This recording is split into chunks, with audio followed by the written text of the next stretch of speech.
ఇది చాలా బాధాకరమైన విషయం.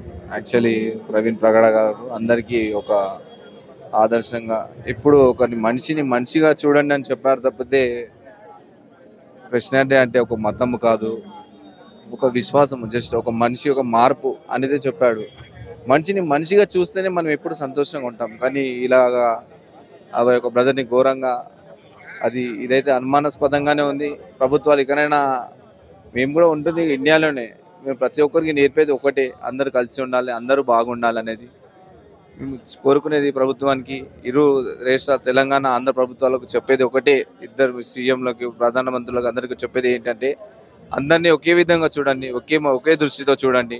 మేము ఎప్పుడు హింసను ప్రేరేపించలేదు, ప్రతి ఒక్కరికి సమాన హక్కులు కల్పించండి.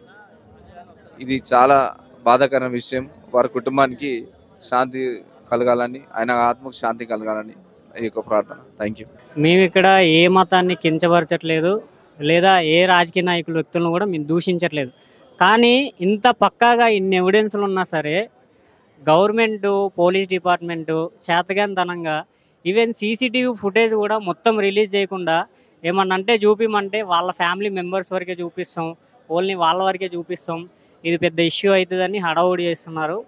సో దీనిపైన గవర్నమెంట్ యాక్షన్ తీసుకోవాలని అంటున్నా కానీ ఇప్పటికీ 3 days, ఆల్మోస్ట్ 2 days అయింది. 2 days అయినా సరే గవర్నమెంట్ అయినా సరే పోలీస్ డిపార్ట్మెంట్ అయినా సరే యాక్షన్ తీసుకోకుండా ఇది యాక్సిడెంట్ అని కొట్టేస్తున్నారు.